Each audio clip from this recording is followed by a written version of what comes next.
हिरण्यकश्यप ने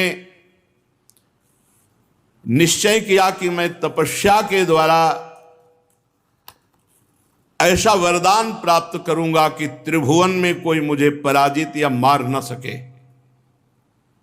घोर तपस्या की, दाहिने पैर के अंगूठे के बल केवल खड़े होकर दोनों हाथ ऊपर उठाकर आकाश की तरफ दृष्टि करके और भगवत मंत्र जप करते हुए इतनी तपस्या की कि उसके शरीर में दीमक लग गई। त्वचा, मांस, रुधिर, नस नाड़ियां ये सब चाट गए, हड्डी में प्राण रहे और ऊपर बांबी लग गई। पूरा त्रिभुवन हिरण्यकश्यप के ताप से, तप से व्यथित हो गया। तब भगवान ब्रह्मा जी विवश होकर उसे वरदान देने के लिए वहां आए तो देखा हिरण्यकश्यप दिखाई नहीं दे रहा, पर लग रहा था कि यहीं कहीं है। तो अपने कमंडल का अमोघ जल लेकर जे भी डाला तो उसी बामी से दिव्य तेजों में आकाश को घेरता हुआ ये भगवान का पार्षद है जो जय विजय है, यही हिरणाक्ष और हिरण्यकश्यप के रूप में, रावण कुंभकर्ण के रूप में, शिशुपाल दंतवक्र के रूप में 3 जन्म का शाप था सनक सनंदन सनातन सनत कुमार के द्वारा उसे पूर्ण कर रहे। विशाल का हिरण्यकश्यप देखा, हंस पर विराजमान ब्रह्मा जी को प्रणाम किया। ब्रह्मा जी ने कहा, बेटा ऐसी तपस्या तुमने की कि कोई ऋषि मुनि ना तो कर पाया है और ना कर पाएगा जैसे तुमने तपस्या की। इसलिए जो वरदान मांगो मैं तुम्हें वरदान वही दूंगा जो मांगोगे।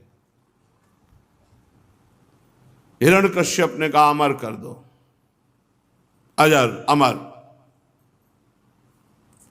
कहा, अजर तो कर सकता हूं, तुम्हें अमर नहीं कर सकता, और वरदान मांग लो।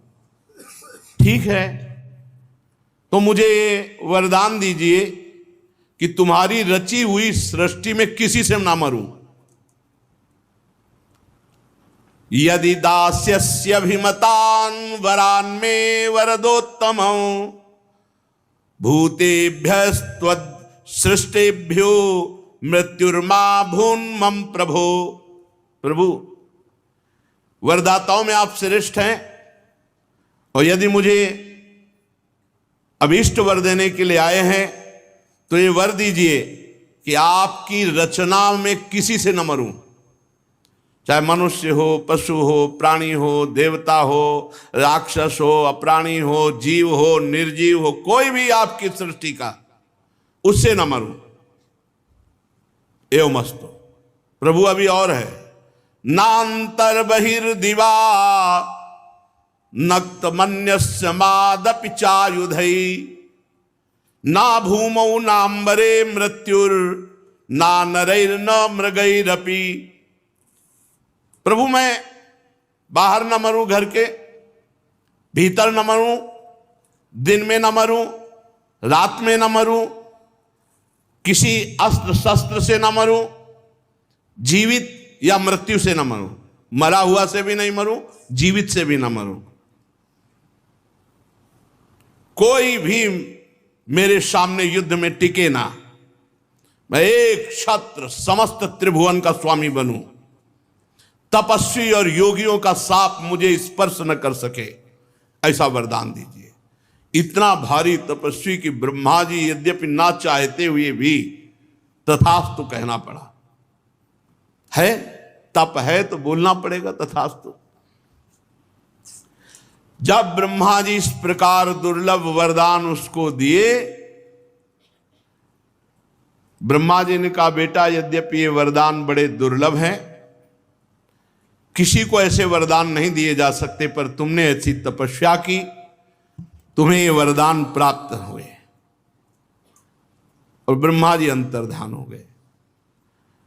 वो जानता था कि ब्रह्मा जी के वचन कभी मिथ्या नहीं होते। अब किसी ऋषि मुनि का साप नहीं, ब्रह्मा की बनाई हुई सृष्टि से नहीं मरूंगा, दिन में नहीं, रात में नहीं, बाहर नहीं, भीतर नहीं, जीव से नहीं, निर्जीव से नहीं, पृथ्वी में नहीं, आकाश में नहीं, सब घुमा के उसने ऐसा मांग लिया मानो अमर। अब जे भी ब्रह्मा जी गए ते उठाया त्रिशूल और उसको भगवान श्री हरि की याद आई, ये दुश्मन हमारे भाई हिरणाक्ष का वध करने वाला है, अब मैं इसका गला काटूंगा और इसके खून से तर्पण करूंगा अपने भाई को। उस अविवेकी हिरण्यकश्यप को पता नहीं कि भगवान का श्रीअंग चिदानंद है, किसी अस्त्र से काटा नहीं जा सकता, और रक्त मांस आदि धातु ये मनुष्य शरीर में होती, चिदानंद में नहीं।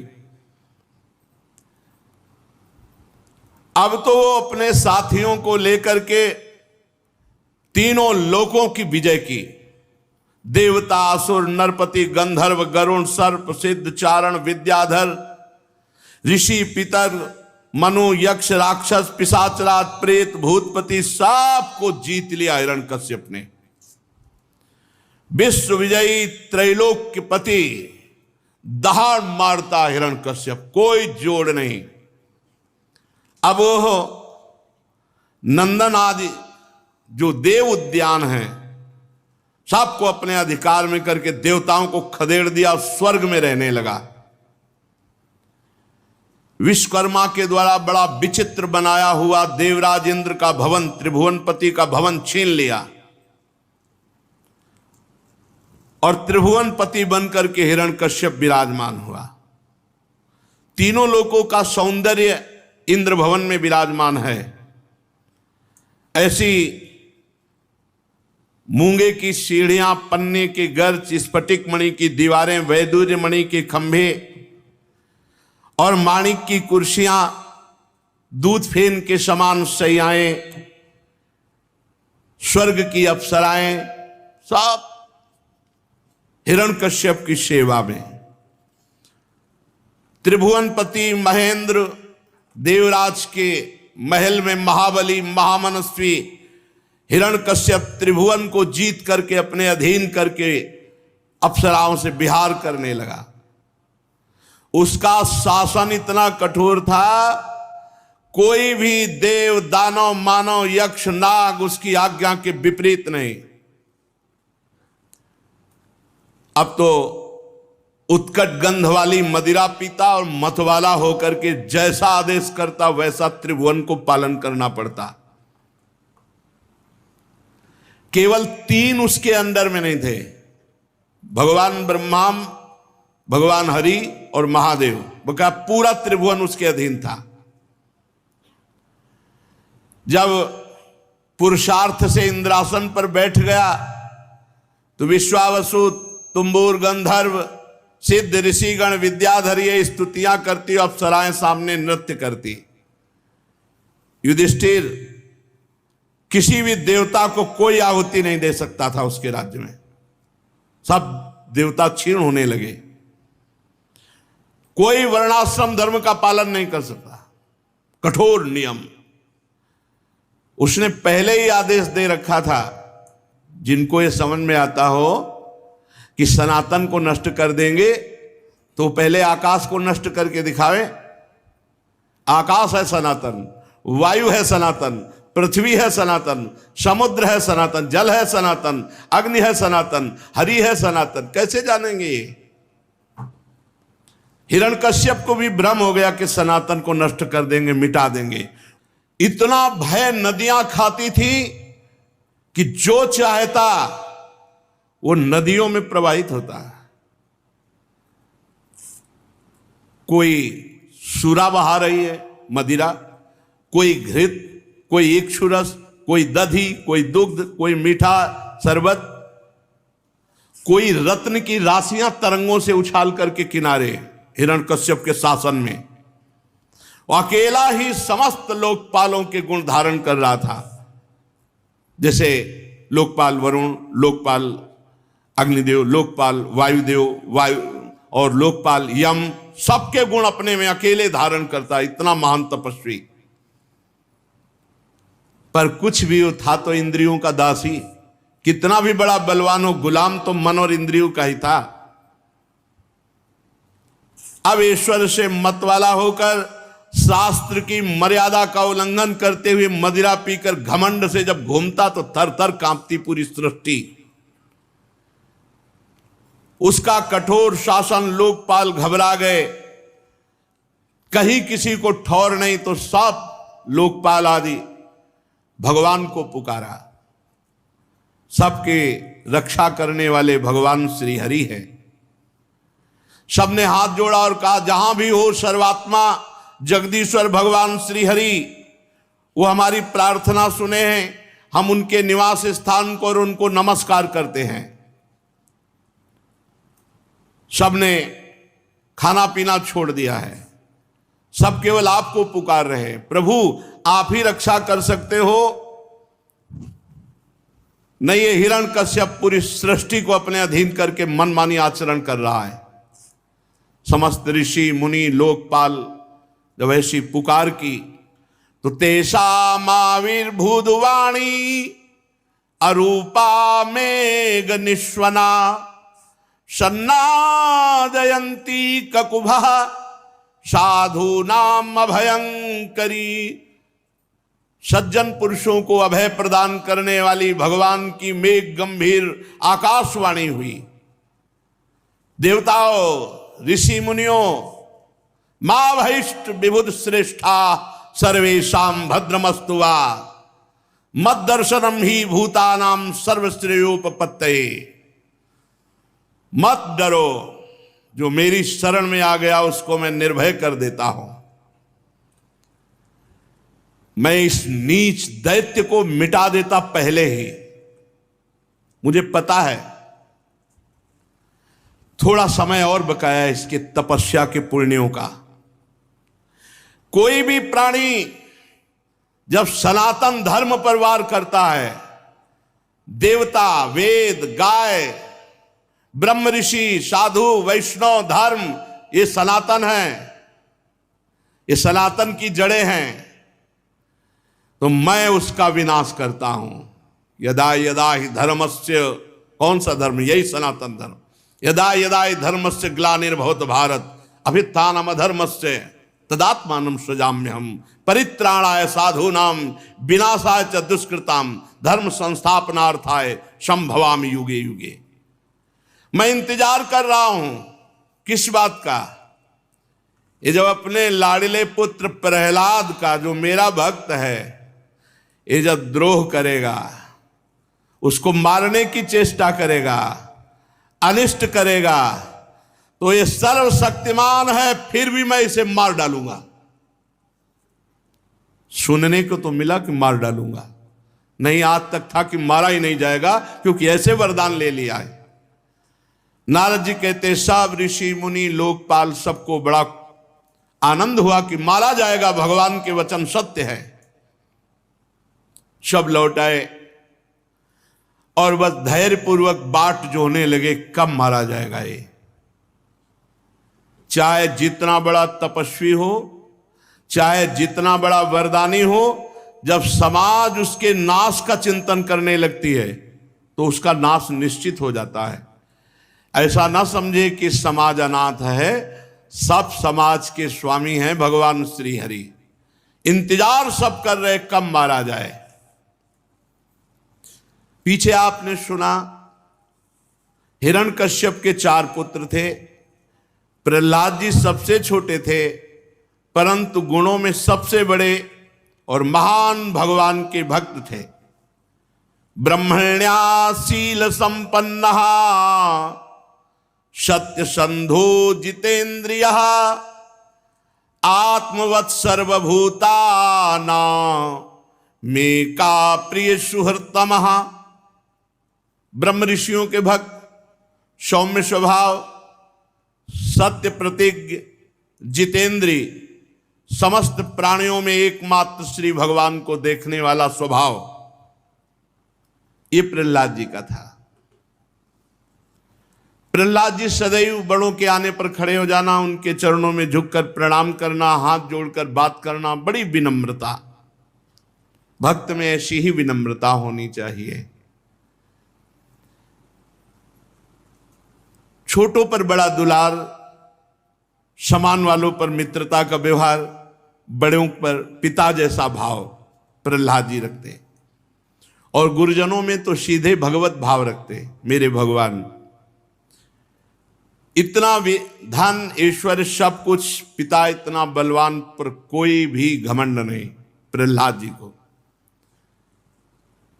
प्रहलाद जी हर परिस्थिति को भगवान का विधान मानते हैं, इसलिए उन्हें कभी दुख सुख नहीं होता, वो आनंद में रहते। लोक परलोक किसी की कोई परवाह नहीं, एकमात्र भगवान के चिंतन में चित्त डूबा हुआ। प्रहलाद जी संपूर्ण वैभव को असत्य निस्सार समझते थे, इसलिए कभी घमंड नहीं हुआ। प्रहलाद जी जितेंद्री थे, मनोनिग्रही थे, शरीर उनके वश में था, वो इंद्रियों के गुलाम नहीं थे जैसे उनका पिता। उनके चित्त में कभी किसी भी तरह की कोई कामना ही नहीं उठती थी प्रहलाद जी के चित्त में, क्योंकि निरंतर भजन चलता था। धन्य है, जन्म हुआ दैत्य कुल में, स्थिति है महान, निरंतर भजन में डूबे रहते, कामना की कोई गुंजाइश ही नहीं थी, कोई कामना उनके हृदय में नहीं थी। अवस्था 5 वर्ष की, स्थिति सर्वोपरि। महात्मा लोग जिन स्थितियों को चाहते हैं, प्रहलाद जी में वो स्थिति स्वाभाविक विराजमान थी। सबसे खास स्थिति निरंतर भगवान का भजन और कोई कामना नहीं, इसी से सारी स्थितियां प्रकट हो जाती हैं। वो जहां कहीं कोई बैठता तो भगवान के चरित्र या भक्तों के चरित्र ही कथन श्रवण करते प्रहलाद जी। अजात शत्रु थे प्रहलाद जी, कोई उनका दुश्मन था ही नहीं पूरी सृष्टि में। प्रहलाद जी के विषय में जितनी महिमा वर्णन की जाए वो सब थोड़ी है, क्योंकि जिसका चित्त भगवान में जुड़ा हुआ है उसमें सब दैवी संपदा सद्गुण आ जाते हैं। प्रहलाद जी बचपन में जो बालकों के खेल कूद होते हैं वो नहीं खेलते थे, वो एकांत में जड़वत ध्यान में डूब जाते, भगवान के चिंतन में डूब जाते। भगवान श्री हरि उनके साथ खेलते भाव में। ऐसा चित्त चुरा लिया था भगवान ने कि प्रहलाद जी को कोई सुध बुध ही नहीं रहती। हर समय वो देखते भगवान उनके साथ खेल रहे, भगवान उनके साथ खा रहे, भगवान उनके साथ सो रहे, भगवान ही भगवान। कैसी उत्तम स्थिति। वो देखते कभी कभी कि भगवान अपनी गोद में लेकर मुझे दुलार कर रहे हैं, कभी कभी ऐसा देखते कि भगवान मुझे छोड़कर रूठ कर जा रहे हैं तो जोर जोर से रोने लगते। कैसी प्रेममय स्थिति। कभी देखते कि भगवान फिर प्रसन्न होकर हमारी ओर आ रहे तो दौड़ करके गले लगाते और हंसने लगते, ठाका मारते। तो कुछ लोगों को देखकर लगता कि हिरण्यकश्यप का एक छोटा पुत्र कहीं बावरा तो नहीं है, दौड़ना गले लगाने की, और वहां किसी को कुछ दिखाई नहीं दे रहा है। कभी बड़ी उत्सुकता से जोर जोर से गाने लगते, हरि हरि हरि हरि। लोक लज्जा का त्याग करके कभी नाचने लगते प्रहलाद जी। ये भगवान के भक्ति की स्थिति होती है। पर यह स्थिति कब आती है? जब आसीनः पर्यटन नशनन शयानः प्रपिबन ब्रुवन, बैठे हैं या चल रहे हैं, खा रहे हैं या पी रहे हैं या लेटे हुए, हर समय नाम चल रहा है। हर समय गोविंद परिरंभिता, भगवान के चिंतन में ऐसा डूबे मानो भगवान उनका आलिंगन किए हुए। तो कभी क्वचित द्रुदति, कभी रोने लगते, कभी हंसने लगते, कभी नाचने लगते, कभी गाने लगते। क्वचित धसति तच्चिंताह्लाद उद्गायति, क्वचित नदति, क्वचित दुत्कंठा विलज्जो नृत्यति, क्वचित कभी नाचने लगते। क्वचित तद भावना युक्तस तन्मयोनुचकार, कभी भगवान की भावना में डूबकर समाधिस्थ हो जाते। भीतर ही भीतर भगवत आनंद में डूब जाते। प्रहलाद जी की ऐसी स्थिति कि कभी कभी नेत्रों से अश्रुधारा बहती। भगवान श्री कृष्ण के चरण कमलों की ये भक्ति अकिंचन महात्माओं को प्राप्त होती है, जो प्रहलाद जी को प्राप्त हुई। इसमें जो परमानंद है वो मोक्ष में भी नहीं है। ये बेचारे जो मन के अधीन इंद्रियों के गुलाम हैं, ये बेचारे क्या जाने भगवदानंद किसे कहते हैं। विषयानंद में ही आनंद की खोज करने वाले ये भगवदानंद, परमानंद, प्रेमानंद क्या जाने। भगवान के परम प्रेमी प्रहलाद भक्त बड़ी ऊंची कोटि की स्थिति को प्राप्त थे। ऊंची कोटि स्थिति प्राप्त करने के लिए एक बात केवल समझ लें, हर समय भगवान का चिंतन। बस एक बात पकड़ लो, अनन्यस चिंतयन्तु माम। भगवान कह रहे मेरा अनन्य चिंतन। भगवान का अनन्य चिंतन ही सब प्रकार की सिद्धियों को प्रदान करता है। हिरण्यकश्यप ऐसे महात्मा पुत्र से द्रोह क्यों करने लगा? युधिष्ठिर जी ने नारद जी से पूछा। पिता तो स्वाभाविक सद्गुणी पुत्रों पर विशेष प्रेम करता है, फिर हिरण्यकश्यप ऐसे महात्मा प्रहलाद जी से द्रोह क्यों किया? नारद जी, मुझे बड़ा संशय हो रहा है कि हिरण्यकश्यप ऐसे निर्मल पुत्र के प्रति द्रोह किया। नारद जी ने कहा, युधिष्ठिर जी, दैत्यों ने भगवान श्री शुक्राचार्य जी को अपना पुरोहित बनाया। उनके दो पुत्र थे, संड और अमर्क, तो संडामर्क कहते हैं। दोनों हिरण्यकश्यप के द्वारा प्रेरित होकर प्रहलाद जी को राजनीति, अर्थनीति ये सब पढ़ाते हैं। प्रहलाद जी स्कूल में जाते, जो पढ़ाते वो पाठ सुनते हुए दिखाई देते, और जब पूछते तो जेव का त्यों सुला भी देते, लेकिन वो मनन नहीं करते। मनन करते प्रभु का। पाठ का मूल आधार मनन होता है। राजनीति, अर्थनीति, बहुत सी और पढ़ाइयां सुन लेते, सुना देते, मनन करते प्रभु का। काफी दिन के बाद संडामर्क ने प्रहलाद जी को हिरण्यकश्यप के पास भेजा। कयाधु जी ने बढ़िया श्रृंगार कर दिया था, 5 वर्ष का महान भागवत।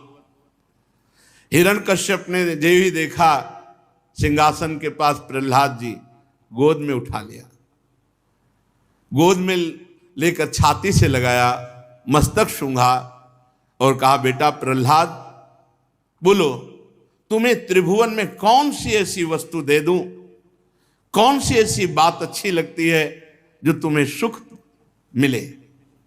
जैसे बच्चे से पूछा तुम्हें क्या चाहिए, कौन सी वस्तु तुम्हें अच्छी लगती है, ऐसे प्रहलाद को गोद में लेकर हिरण्यकश्यप ने पूछा।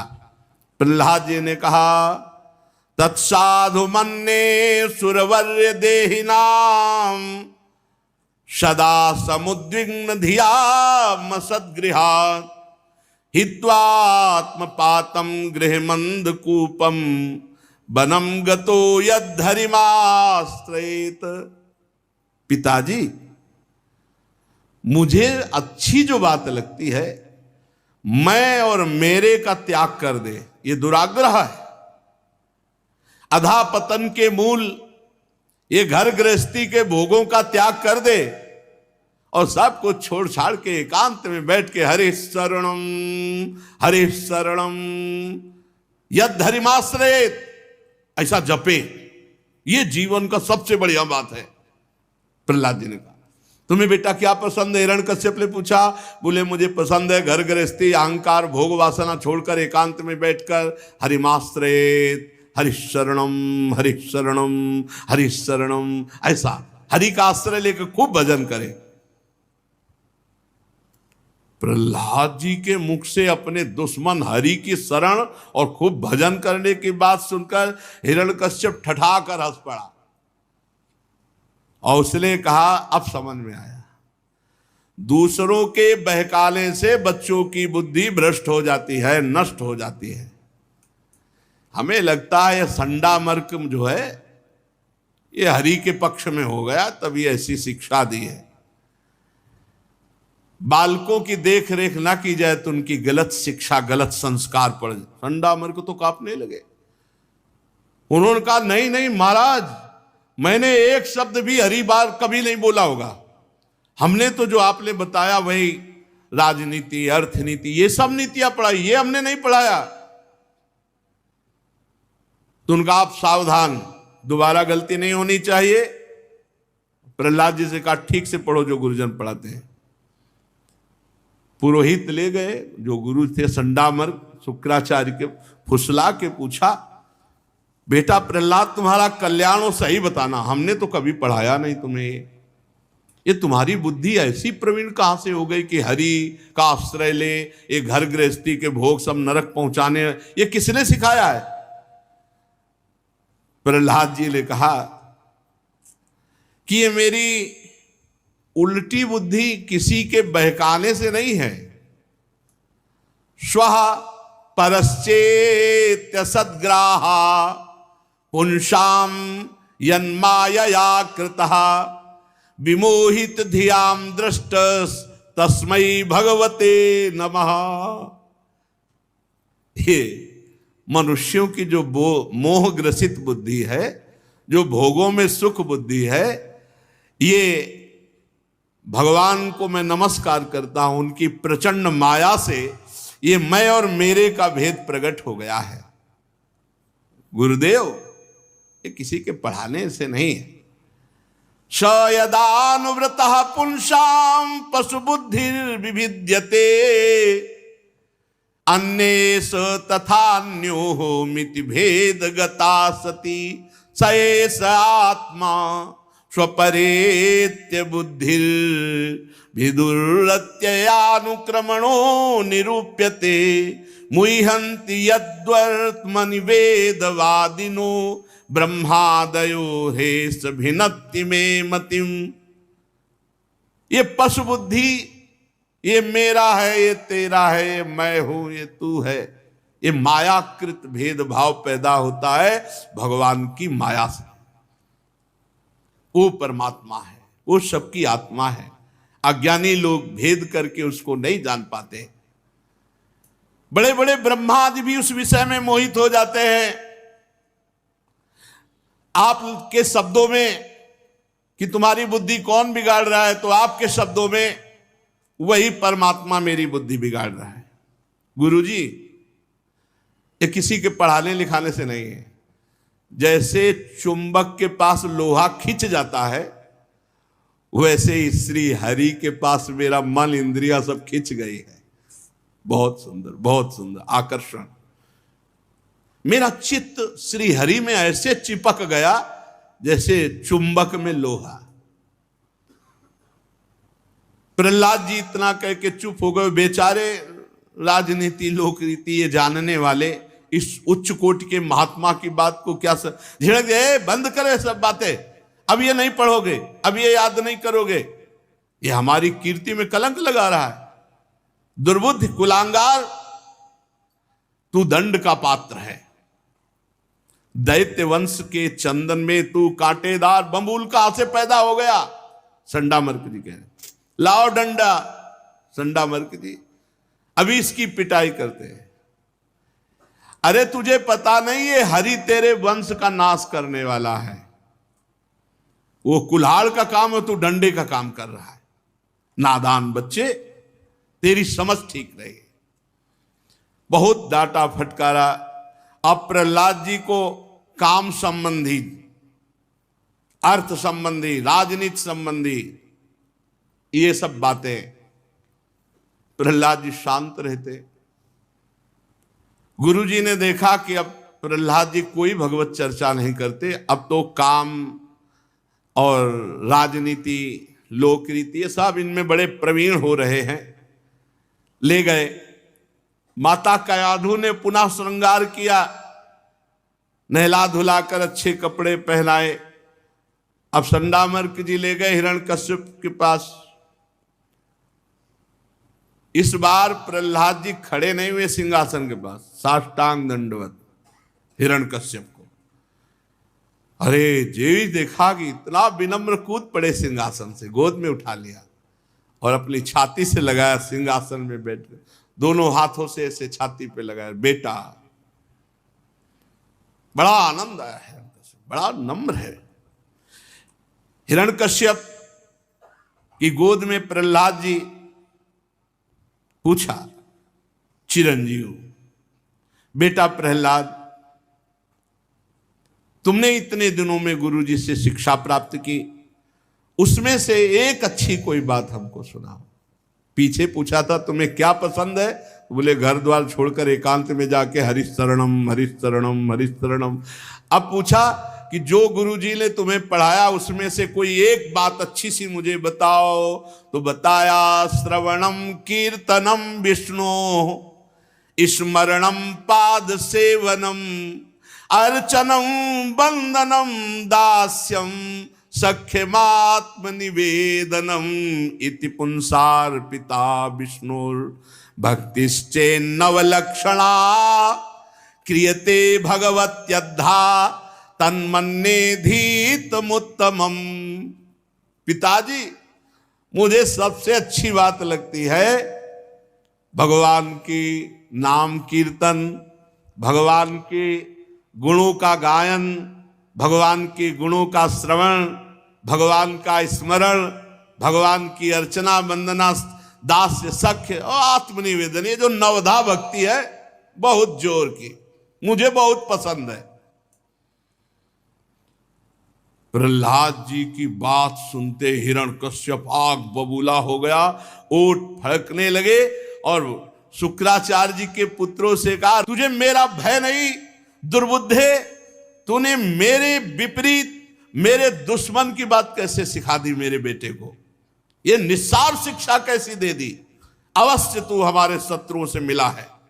संसार में ऐसे दुष्टों की कमी नहीं जो मित्र का बाना धारण करके छिपे छिपे शत्रु का काम करते हैं, परंतु उनकी कलई ठीक वैसे ही खुल जाती है जैसे छिप कर पाप करने वालों का पाप समय पर रोग के रूप में प्रकट होकर उनकी पोल खोल देता है।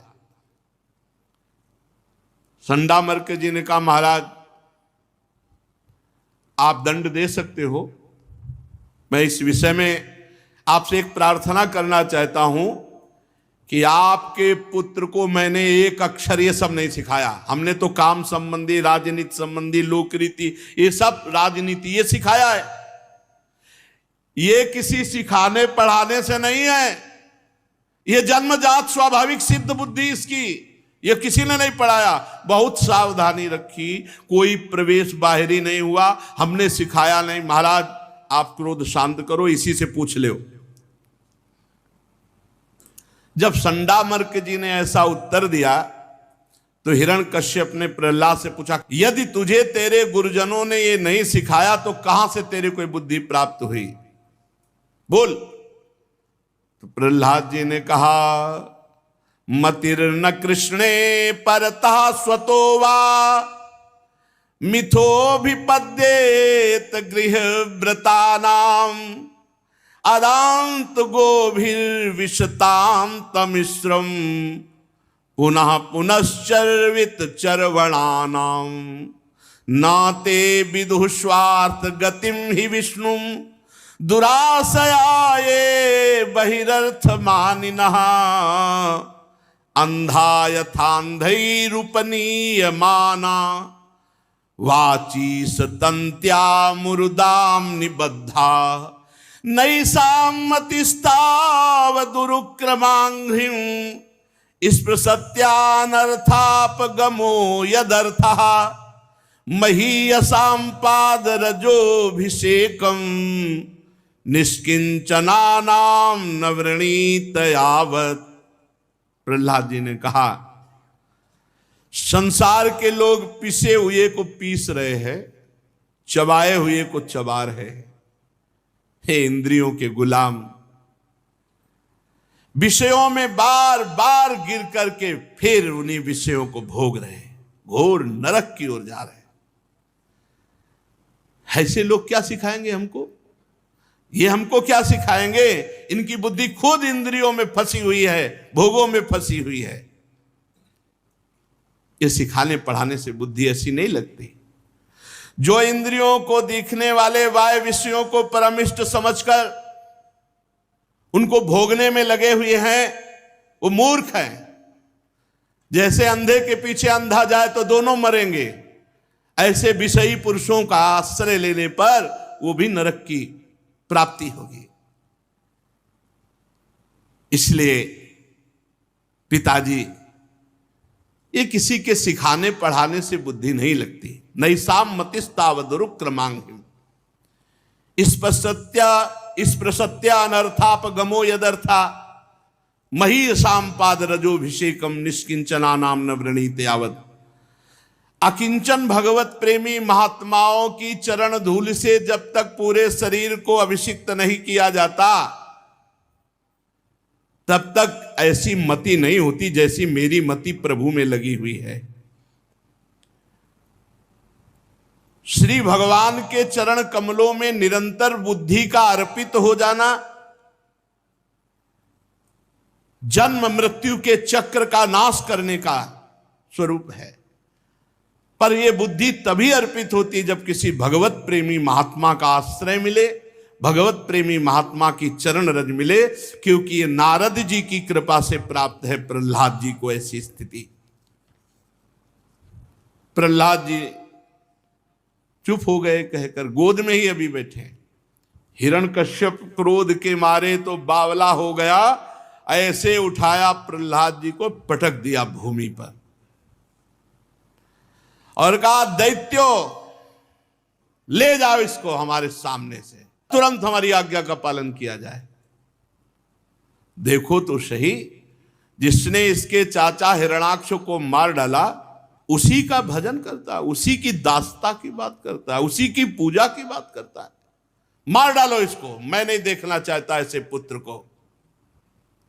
यह विश्वास योग्य नहीं रहा। 5 वर्ष की अवस्था और ये माता पिता का वात्सल्य भुला करके हमारे दुश्मन का गीत गाता है। अगर दूसरा कोई औषधि के समान भलाई करने वाला हो तो उसे मैं पुत्र के समान मान सकता हूं। यदि मेरा पुत्र रोग के समान कष्ट देने वाला हो तो उसे शत्रु के समान मानना चाहिए। ये स्वजन का बाना पहनकर मेरा कोई दुश्मन आया है। जैसे योगी की भोग लोलुप इंद्रियां उसका नाश कर देती हैं, ऐसे ये मेरा नाश करने के लिए पैदा हुआ है। हिरण्यकश्यप का आदेश, तीखी दाढ़ वाले विकराल, जिनकी लाल लाल मूछ दाढ़ी, हाथ में त्रिशूल लेकर के प्रहलाद जी के ऊपर टूट पड़े, मारो मारो। प्रहलाद जी श्री हरि श्री हरि श्री हरि। देखो कैसी निष्ठा है। 5 वर्ष की अवस्था, सच्चे गुरु का चेला, गुरु मेहरबान तो चेला पहलवान। 5 वर्ष का बालक त्रिभुवनपति हिरण्यकश्यप के से भयभीत नहीं हुआ। बैठ गए प्रहलाद जी, ऊपर से तलवार त्रिशूल ऐसे नुकीले अस्त्रों का प्रहार हो रहा है और चुपचाप प्रहलाद जी शांत बैठे हुए, बस एक ही रट लगी, श्री हरि श्री हरि श्री हरि। दैत्यों ने बड़े जोर जोर से प्रहार किया, लेकिन खरोच भी नहीं आई प्रहलाद जी के शरीर में, खरोच। क्यों? क्योंकि प्रहलाद जी की रक्षा कर रहे हैं श्री भगवान। ऐसे किसी को दिखाई नहीं दे रहे, और भगवान के चिदानंद अंग में ये अस्त्र शस्त्र प्रवेश नहीं करते। जैसे आत्मा है तो नैनम छिन्दन्ति शस्त्राणि नैनम दहति पावकः न चैनम क्लेदयन्त्यापो न शोषयति मारुतः। तो आत्मस्वरूप भगवान के श्री अंग है, और भगवान ऐसे किए हैं, और वो समझ रहे हैं प्रहलाद को मार रहे हैं। तो प्रहलाद जी के कहीं खरोच भी नहीं। मनवाणी के अगोचर सर्वात्मा भगवान प्रहलाद जी की रक्षा कर रहे हैं। और दूसरी बात, भगवान ही त्रिशूल में है, भगवान ही तलवार में है, वो लगी नहीं रहे, वो लगी नहीं रहे। आकर के बताया, महाराज ये नहीं मर रहा है, शूलों से मारा, त्रिशूल से, तलवार से, पर खरोच भी नहीं आई। हिरण्यकश्यप को डर लग गया। डर, दुनिया को डर देने वाला पहली बार डरा। 5 वर्ष का बालक इतने बड़े बड़े महावीरों से भी नहीं मारा जा रहा। दूसरा उपाय करो, तुरंत मार डालो। मतवाले हाथी गजराज बड़े बड़े अंकुशों से प्रेरित करके प्रहलाद जी को बीच मैदान में बैठा ला गया। चारों तरफ से हाथी दौड़ाए गए। बड़े बड़े मतवाले हाथियों से कुछ लाए जा रहे हैं, कुछ नहीं। प्रहलाद जी श्री हरि श्री हरि श्री हरि श्री हरि। महाराज हाथियों से भी नहीं मरा। विषधर सांपों से डसवाया जाए, बड़े बड़े कोबरा, किंग कोबरा, ये सब छोड़े गए। प्रहलाद जी के सब लिपट रहे हैं, काट रहे हैं, पर दांते नहीं घुस रहे, जहरे नहीं जा रहा। हरि का प्रताप, भगवान सर्व सामर्थ्यशाली, जो विष को अमृत कर दे, अमृत को विष कर दे, उन भगवान का प्रभाव। खूब सांपों से डसवाया गया, यहां तक कि सांपों की कोठरी में कई दिनों तक बंद रखा गया। अब तो मर गया होगा, निकाला तो सांप ऐसे खेल रहे थे जैसे कोई परिचय का। खूब प्रहलाद जी से ऐसे। महाराज नहीं मरा, सांपों से भी नहीं मरा। बड़े चिंतित। संडामर्क जी ने कहा, हमें दो, हम कृत्या राक्षसी उत्पन्न करेंगे, मार डालेंगे। ठीक है। वो शुरू हुए, मंत्रों के द्वारा अनुष्ठानों, मारण शक्ति का प्रयोग किया। कृत्यारूपी राक्षसी प्रकट हुई और प्रहलाद जी की तरफ चली, तो प्रहलाद जी की तरफ जाते ही वो उलट गई और संडामर्क को उठा के पटक दिया, मार डाला संडामर्क को, और राक्षसी अंतर ध्यान हो गई। तब प्रहलाद जी ने संडामर्क जी के समीप गए और उनके चरणों को पकड़ के कहा, यदि मैं सर्वत्र श्री भगवान को देखता हूं तो हमारे गुरु जी जीवित हो जाएं। संडामर्क पुनः जीवित हो गए। अब उनको जब ज्ञान हुआ कि प्रकट की हुई कृत्या ने हमको मार डाला, प्रहलाद ने बचाया, तो बहुत हृदय से प्रेम हुआ, पर वो कुछ कह नहीं सके क्योंकि हिरण्यकश्यप के भय से। पर हृदय से लुट गए प्रहलाद जी पर। ये निर्दोष बालक की हत्या करने के लिए हमने प्रयास किया, इसीलिए कृत्या ने हमें मार। अब ये भी चेष्टा गई। अब हिरण्यकश्यप ने कहा, जाओ बड़े बड़े बलवान राक्षस पहाड़ को उठाओ, और जो पहाड़ के उठाने से खाली जगह होती वहां इसको बैठा लो, और खूब ऊपर से पहाड़ इसके ऊपर छोड़ दो, मर जाएगा। पहाड़ उठाया गया, ऊपर से पहाड़ डाला गया, कुछ नहीं। जाके सहाय केसो, आके जीवन का कौन अंदेशो, सीम की चाप सके को तासु, बड़ रखवार रमापति जासु। अब उठाओ पहाड़, अब तो मर गया होगा। देखा तो वैसे श्री हरि श्री हरि। हिरण्यकश्यप कांप गया, ये मरेगा कैसे ये।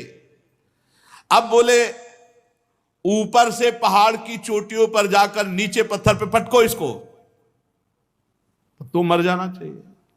ऊपर से पटके गए तो नीचे जैसे कोई बहुत कोमल गद्दे पे आ गए, श्री हरि श्री हरि।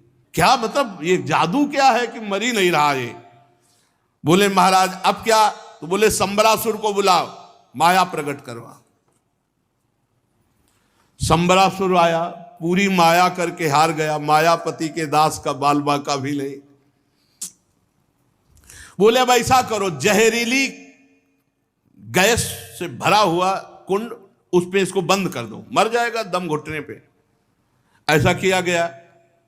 2-3 दिन बाद निकाला गया, श्री हरि श्री हरि श्री हरि, वहां कोई फर्क नहीं।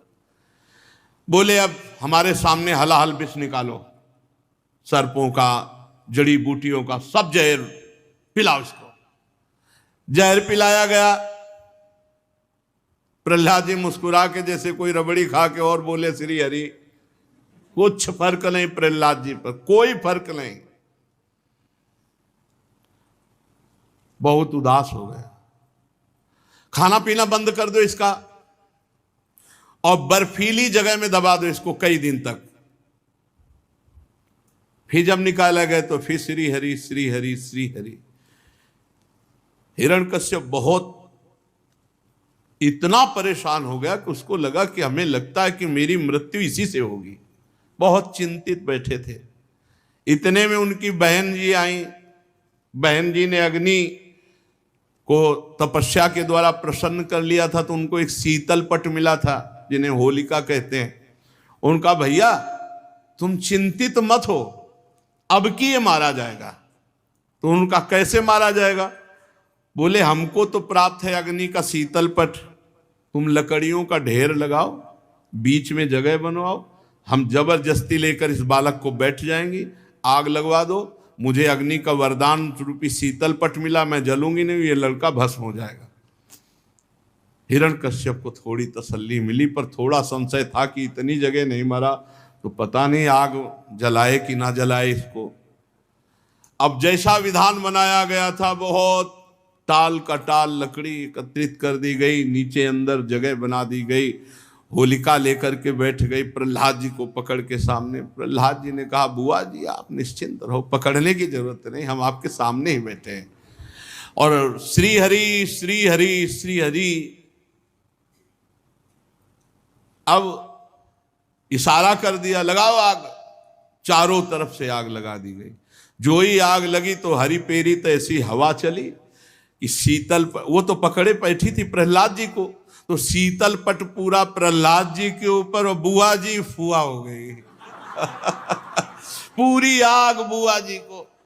अब वो चीख रही है तो दैत्य लोग आनंद मना रहे हैं कि अब मरा प्रहलाद जी, क्योंकि स्त्री की आवाज और बालक की आवाज लगभग पूरी रात दैत्य लोग बड़ी मस्ती में कि हमारे स्वामी का संकट टला। आज भी सुबह भगत लोग ढोलक मंजीरा लेकर जो प्रहलाद के पक्ष के हैं वो जाते हैं, वहाँ होली का तिलक करते हैं, प्रहलाद जी के साथ नाम कीर्तन। वहाँ देखा जाके कि तो वहाँ बुआ हुआ तो कोई थी नहीं, वो तो सब राख हो चुकी थी, और प्रहलाद जी बैठे श्री हरि श्री हरि श्री हरि, बड़ा जोर का कीर्तन। अब हिरण्यकश्यप को लगा गया अरे अग्नि में हमारी बहन जल गई, लेकिन उनको तो शीतल पट प्राप्त था और प्रहलाद बच गया। अब वो बहुत, तो दैत्यों ने कहा कि एक जगह रह गई, बड़े बड़े पत्थर के टुकड़े बांधकर इसे गहरे समुद्र में फेंक दिया जाए। ऐसा भी किया गया, समुद्र में डलवाया गया, आंधी में छुड़वाया गया, लेकिन भगवान के प्राण प्यारे भक्त प्रहलाद का बाल बाका भी नहीं। विश्वास करो, अगर आप भगवान को अपना मानकर संपूर्ण जीवन समर्पित किए हो तो भगवान फिर आपकी रक्षा करेंगे। देखो ठाकुर हरिदास जी को 22 बाजारों में कोड़ों से अभी मारा गया, 500 वर्ष की पहले की बात है, लेकिन हरिदास जी को इतनी भी पीड़ा नहीं हुई। महाप्रभु चैतन्य देव जी ने दिखाया कि श्री ठाकुर श्री हरि के संपूर्ण श्री अंग में कोड़े लगे हुए थे। भगवान अपने भक्तों के ऊपर किए हुए प्रहार को स्वयं अपने श्री अंग पर लेते हैं। प्रहलाद जी का बाल बांका भी नहीं हुआ। अब हिरण्यकश्यप डर गया प्रहलाद से कि यही मुझे मारेगा, क्योंकि किसी भी तरह नहीं इसकी मृत्यु होने। सोचने लगा कि मैंने इसका बहुत बुरा किया है, द्रोह किया है, दुर्व्यवहार किया है, और इसका कुछ भी नहीं बिगड़ा, ये मुझे मारेगा। भयभीत हो गया हिरण्यकश्यप। ये ना किसी से डरता है, ना मृत्यु इसका कुछ बिगाड़ पा रही। हाय मैं इसकी शक्ति की था नहीं पा रहा, अवश्य अवश्य मेरी मृत्यु इसी से होगी, ऐसा वो निश्चय कर रहा है। बहुत भयभीत है हिरण्यकश्यप, क्रोध के मारे कांपने लगा, थर थर कांपने लगा, और उसने निश्चय किया कि अब मैं अपने हाथ से प्रहलाद को मारूंगा, अपने हाथ से इसको मारूंगा।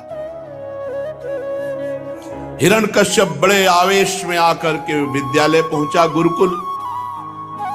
जेवी देखा प्रहलाद जी ने कि हिरण्यकश्यप, तो हाथ जोड़कर बड़ी नम्रता से चुपचाप खड़े हो गए। हिरण्यकश्यप तो स्वभाव से क्रूर था ही, जब ये देखा लाखों बच्चों को हरिनाम कीर्तन में लगा दिया, तो जैसे कोबरा के शरीर में पैर लग जाए फिर वो असहनीय हो जाता है, लात पड़ जाए तो असहनीय हो जाता है, वो फिर काट ही लेगा। ऐसे हिरण्यकश्यप पैर की चोट खाए हुए सांप की तरह फुफकारने लगा। पाप भरी टेढ़ी नजर से कठोर वाणी से डांटते हुए कहा, हे दुर्विनीत मंदात्मन कुल भेदक राधम, ए अधम, ए दुर्विनीत, ए मूढ़ बुद्धि, तो हमारे दैत्य कुल के बालकों को भी फोड़ लिया। ढिठाई की हद हो गई, आज्ञा के उल्लंघन की हद हो गई। आज मैं तुम्हें स्वयं यमराज के घर भेजता हूं, देखता हूं कौन बचाता है। अरे मैं तनिक सा क्रोध कर दूं तो देवराज इंद्र सहित लोकपाल थर्राते हैं और हमारे सामने घुटने टेक देते हैं। और ये देखो, मेरा बालक है 5 वर्ष का, फिर भी निडर मेरे से आंख मिला रहा है, भयभीत नहीं हो रहा। प्रहलाद जी ने पिताश्री नहीं कहा, प्रहलाद जी ने कहा, दैत्यराज, ब्रह्मा से लेकर तिनके तक छोटे बड़े चर अचर जीवों को जिसने अपने अधीन कर लिया है,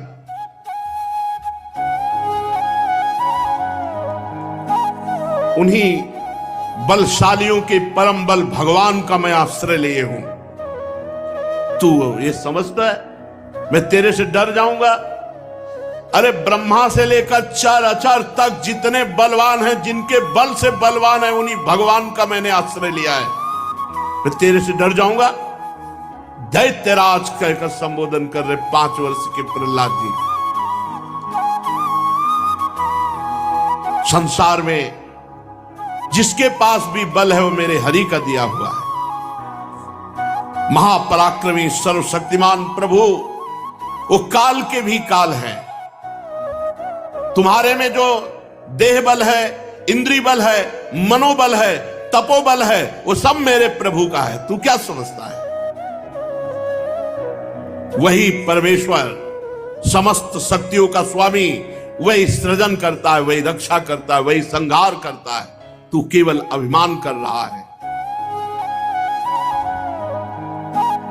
तू अपना असुर भाव छोड़ दे।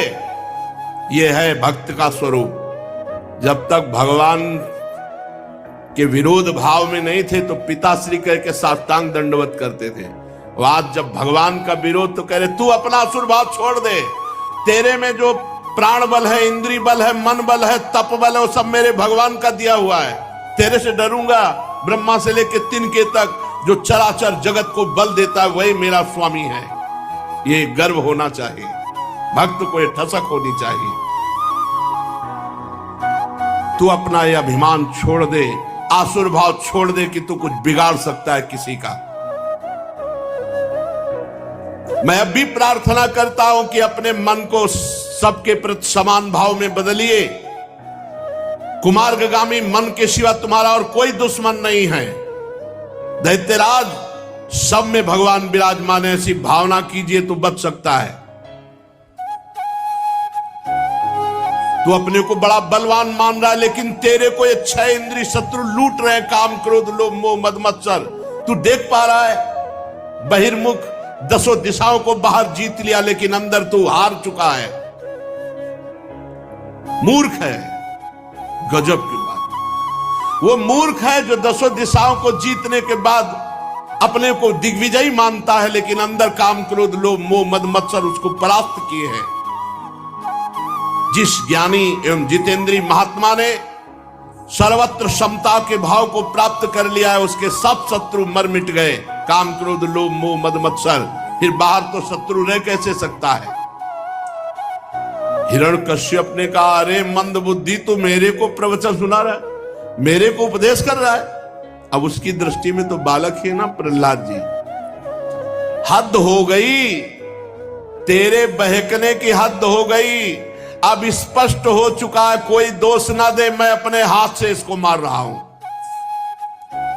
जब किसी की मृत्यु का समय होता है तो बेसिर पैर की ऐसी बातें बका करता है। अब आगे तूने मेरे सिवा और किसी को जगत का मालिक बताया है, तो बता तेरा जगदीश्वर कहां है? कहता सर्वत्र है। बांध दो इसको इस खंभे में। बांधी गए प्रहलाद जी। प्रहलाद जी को किंचन मात्र भय नहीं है। जैसे गीदड़ों के बीच में सिंह हो तो कैसा, वो कहीं दबने वाला थोड़ी खिलवाड़ भय करे। प्रहलाद जी को कोई भय नहीं, क्योंकि पता है कि मेरे प्रभु सब बलों के बल है। खंबे में बांध। तो तेरा जगदीश्वर कहां है? क्या कहा? इस खंबे में भी है। तुझे इस खंबे में तेरा जगदीश्वर दिखाई दे रहा है? अरे झूठा, तू डींग हाँक रहा है। अभी अभी तेरा सिर धड़ से अलग करता हूं, देखता हूं तेरा वो सर्वस्व हरि जिस पर तुझे इतना भरोसा है, तेरी कैसे रक्षा करता है। बड़ा ये कथा कह लेना और सुन लेना बहुत सरल है, लेकिन परिस्थिति जरा थोड़ी देर के लिए प्रहलाद जी वाली परिस्थिति में आओ कि खंभे में बांध दिया गया और इतना त्रिभुवनपति पिता पूरे मारने के लिए तैयार है, लेकिन प्रहलाद जी की मुस्कुराहट में कोई फर्क नहीं। अभी अभी तेरा सिर धड़ से अलग करता हूं, देखता हूं तेरा सर्वस्व हरि कैसे तुझे बचाता है, जिस पर तुझे इतना गर्व है, भरोसा है, वो तेरी कैसे रक्षा करता है। इस प्रकार वो क्रोध में भर करके एक घूंसा खंबे पर प्रहार किया। कहां है तेरा हरि?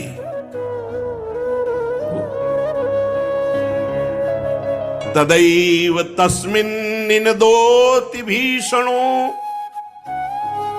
बभूवेनांडकटाहमस्फुटत् इयं वै सुधष्ण्योपगतं त्वजादयः श्रुत्वा स्वधामाप्ययमंग में निरे। जे ही घूसे का प्रहार किया, ऐसा टहास आवाज आई, पूरा त्रिभुवन कांप गया। ऐसी ध्वनि कि लोक लोकपाल सब थर्रा उठे, मानो प्रलयंकारी आवाज हो। और हिरण्यकश्यप ने देखा ये घोर शब्द कहां से हुआ। तलवार छूट गई, ढाल छूट गई हाथ से, कांपने लगा। ऐसा भयंकर सिंहनाद। खंबे की तरफ देखा तो इतना तेज था कि उसकी आंखें चौंधिया गई, कुछ दिखाई ही नहीं दिया। शब्द करने वाला दिखाई ही नहीं दिया, इतना तेज था खंबे में। अपने प्रिय भक्त प्रहलाद के लिए भगवान ने ऐसा अवतार धारण किया जो न भूतो न भविष्यति, जो न कभी ऐसा रूप भगवान ने धारण किया। प्रहलाद के लिए ऐसा अद्वितीय रूप धारण किया। भगवान का रूप कैसा? कमर से नीचे तो मनुष्य का, और कमर के ऊपर शेर का, सिंह का। ना पूरे मनुष्य हैं ना पूरे सिंह हैं, क्योंकि उसने मांगा था वरदान की ब्रह्मा का बनाया हुआ, तो ब्रह्मा का बनाया हुआ सिंह भी होता है और ब्रह्मा का बनाया हुआ मनुष्य भी होता है। लेकिन आज तक ब्रह्मा ने ऐसी सृष्टि नहीं रची कि जो नर भी हो और सिंह भी हो। नरसिंह अवतार भगवान का। हिरण्यकश्यप देखा अद्भुत रूप भगवान का, ना मनुष्य है और न सिंह है, नरसिंह, अलौकिक रूप भगवान का। हिरण्यकश्यप ये सोच ही रहा था कि ऐसा कैसे हो सकता है, खंबे से कैसे प्रकट हो सकता है। भगवान नरसिंह सामने आकर खड़े हो गए। इतना भयावना रूप, लपलपाती हुई जिह्वा, भाले की नोक की तरह खड़े हुए बाल, और सिंह की तो वैसे ही दृष्टि, और भगवान तो वैसे नाराज थे, तो आप वैसे ही दृष्टि, भयंकर रुद्र दृष्टि, विकराल दाढ़ें, पीली पीली आंखें, बार बार ओंठ चाट रहे हैं अपने, छुरे के समान तीखी जिह्वा, फूली नासिका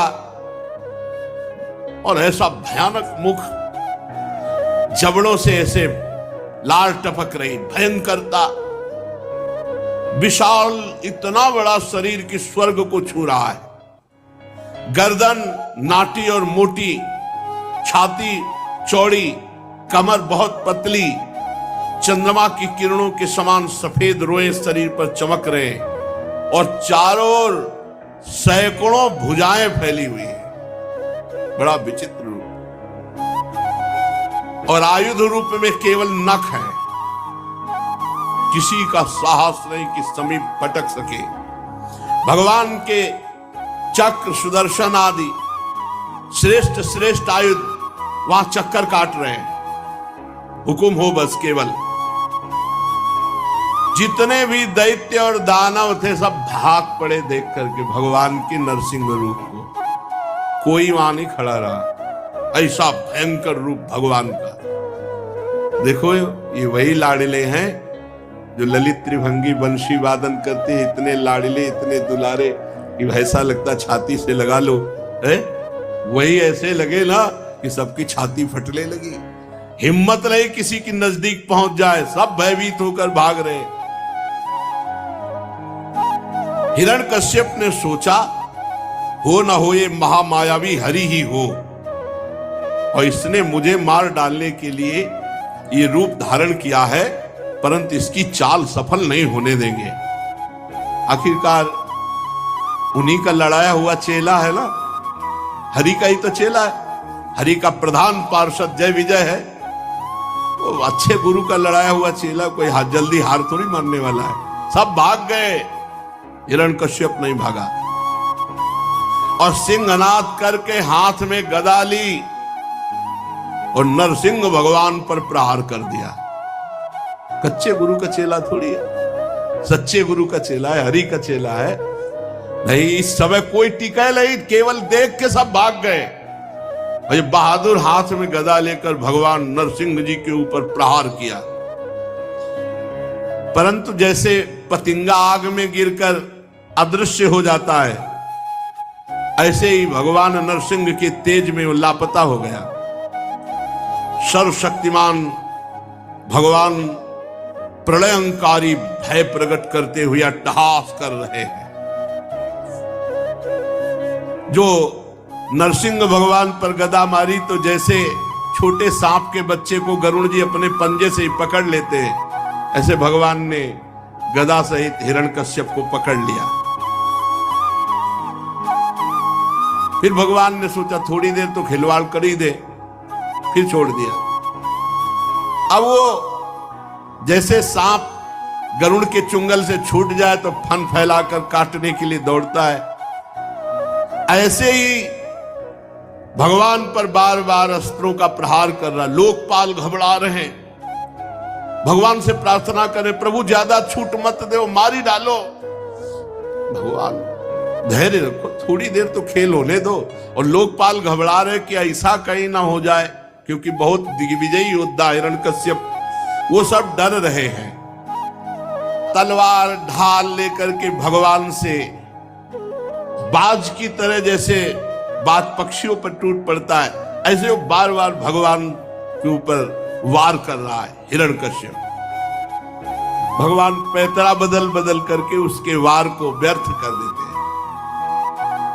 हिरण्यकश्यप ने दहाड़ लगाए, भगवान ऊंचे स्वर से प्रचंड भयंकर अट्टहास किया, उसकी आवाज को दबा करके हिरण्यकश्यप की आंखें बंद हो गईं जिस समय भगवान ने दहाड़ लगाई। जैसे सांप चूहे को पकड़ ले, ऐसे भगवान ने हिरण्यकश्यप को पंजे में पकड़ लिया। बहुत छटपटा रहा है, लेकिन एक हाथ के पंजे से हिरण्यकश्यप नहीं निकल पा रहा। महाबली भगवान, और ये हमारे भगवान हैं, यही अपने प्रभु हैं, यही अपने स्वामी हैं। जब भक्त के लिए अवसर पड़ा तो देखो ऐसा भयानक रूप धारण कर लिया। नहीं, इतने लाड़िले हैं, भक्तजन सदैव इनको अपने हृदय में ही बसाए रखते हैं। कैसे कैसे तुम्हें बताएं कितने प्यारे हैं, कितने दुलारे हैं, कितने लाड़िले, कितने सुकुमार हैं। अति सुकुमारी लाड़िली पी किशोर सुकुमार, फूल सिरीसहुते सुकुमारा, फूल सिरीसहुते सुकुमारा, वैसे कठोर है। बस यही बात है, हमारे प्रभु कुसुम से भी कोमल है, कुसुमादपि कोमल है, वज्रादपि कठोराणि, वज्र से भी कठोर। भक्त के लिए अवसर पड़ जाए तो देखो कैसा रूप। भगवान ने एक हाथ के पंजे से ऐसे पकड़ लिया, हिरण्यकश्यप छटपटा रहा है, जैसे बाज के पंजे से पक्षी नहीं निकल सकता, ऐसे ही हो। अब भगवान ऐसे उठा के उसको ले गए पंजे में फंसा के, और जाके बैठे देहली पर, सभा की देहली। उसने कहा था ना घर के भीतर न बाहर, तो देहली में। समय संध्या का, न दिन न रात, देहली पे बैठे, न नीचे न ऊपर, और अपनी जांग पे ऐसे गिरा लिया।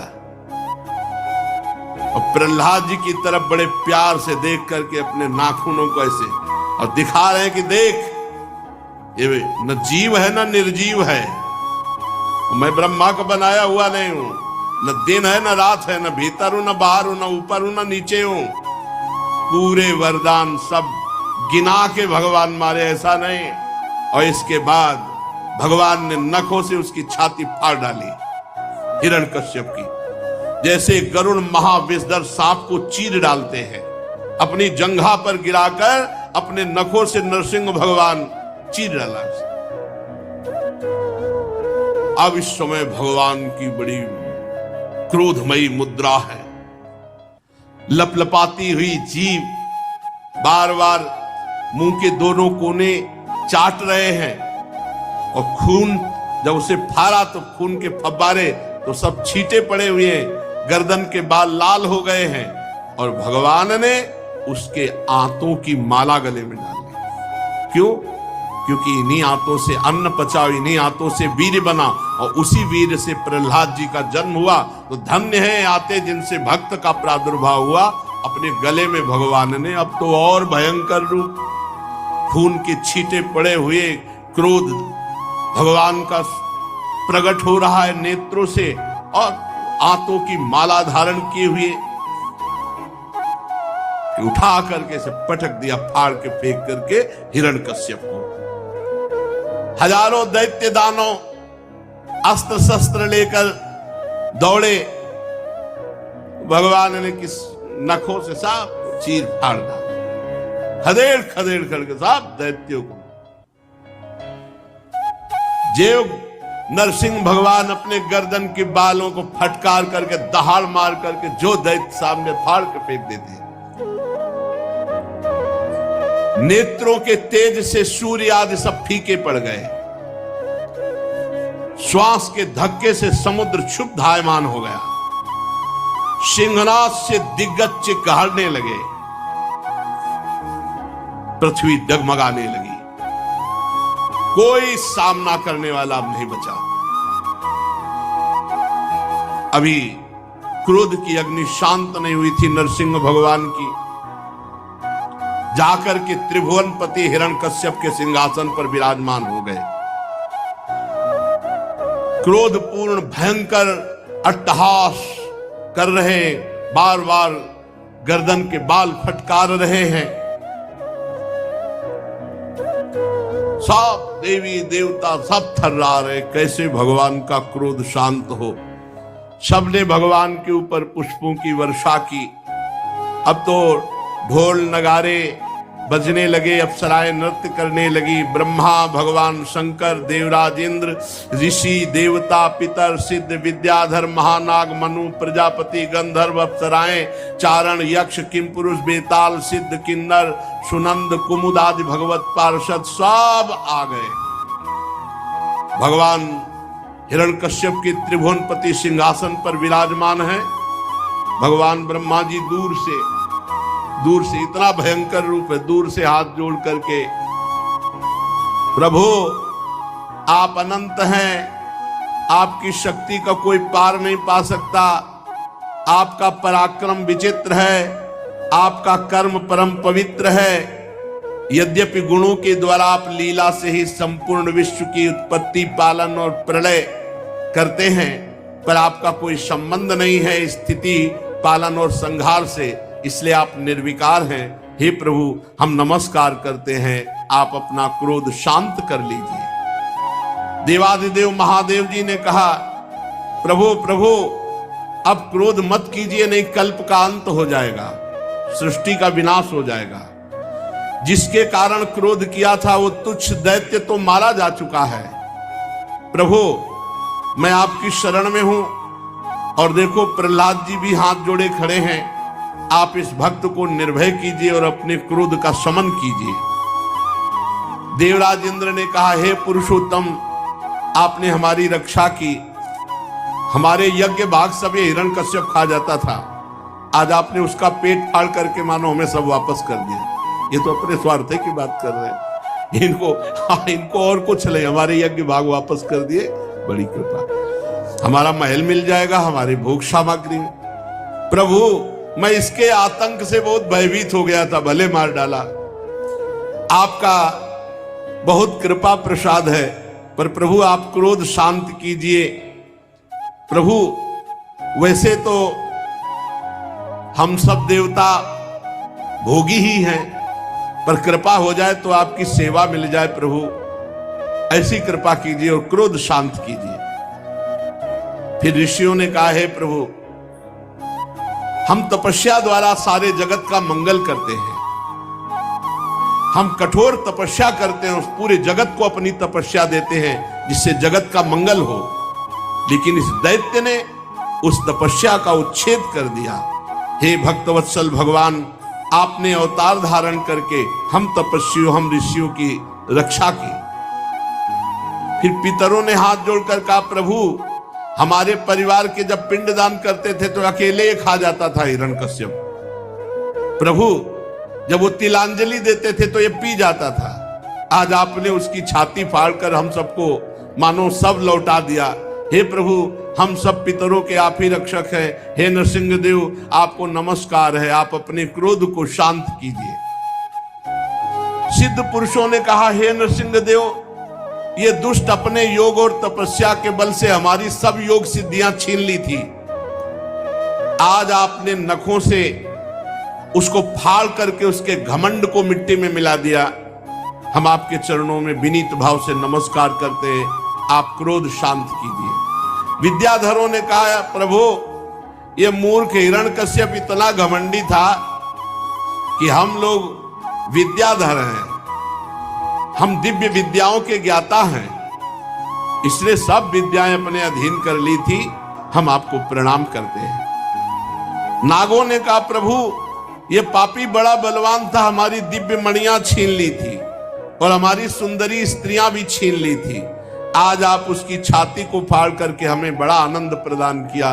प्रभु आपकी जय हो, आप क्रोध शांत कीजिए। मनुओं ने कहा, हे देवाधिदेव हम आपके आज्ञाकारी मनु हैं, लेकिन ये दैत्य किसी की बात नहीं मानता, सब धर्म मर्यादाओं को भंग कर दिया था, आज इस दुष्ट को मार करके आपने हमारी रक्षा की, आपकी जय हो।